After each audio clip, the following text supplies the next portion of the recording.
ಒಂದೇ ನಿಮಿಷ.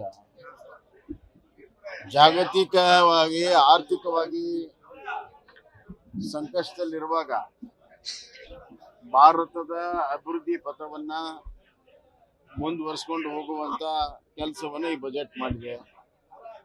ಈಗಾಗಲೇ ಎಕನಾಮಿಕ್ ಸರ್ವೆದಲ್ಲಿ 7.4% ಆರ್ಥಿಕ ಬೆಳವಣಿಗೆ ಏನಿದೆ, ಅದಕ್ಕೆ ಪೂರಕವಾಗಿ ಇಲ್ಲಿ ಬಜೆಟ್ನಲ್ಲಿ ಇವತ್ತು ಆರ್ಥಿಕವಾದಂಥ ಪಾಲಿಸಿಗಳನ್ನು ಮಾಡಿದ್ದಾರೆ.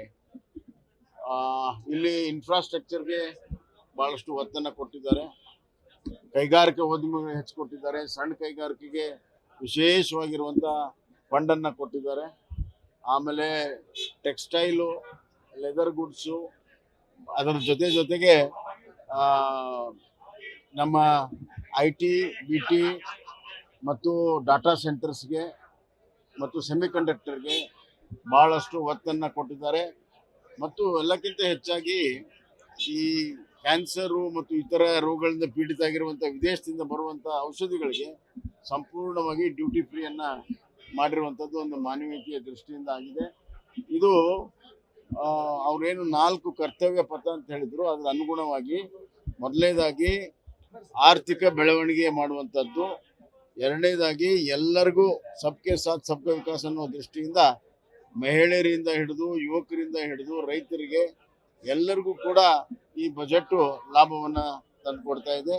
ಮೂರನೇದ್ದು ಇನ್ಫ್ಲೇಷನ್, ಹಣದುಬ್ಬರವನ್ನು ಹತೋಟಿಯಲ್ಲಿ ಇಟ್ಕೊಂಡು ಅಭಿವೃದ್ಧಿಯನ್ನು ಮಾಡುವಂಥದ್ದಕ್ಕೆ ಈ ಬಜೆಟ್ ಭಾಳ ದೊಡ್ಡ ಸಹಾಯ ಆಗುತ್ತೆ.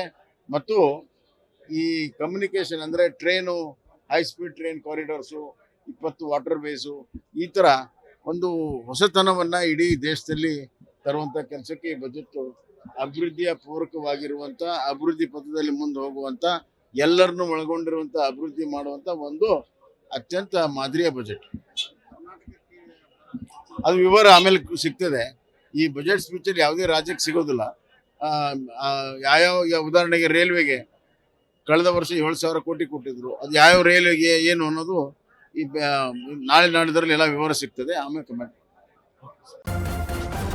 ನ್ಯೂಸ್ ಫಸ್ಟ್, ನಿರ್ಭೀತಿಯಿಂದ ನಿಮ್ಮ ಪರವಾಗಿ.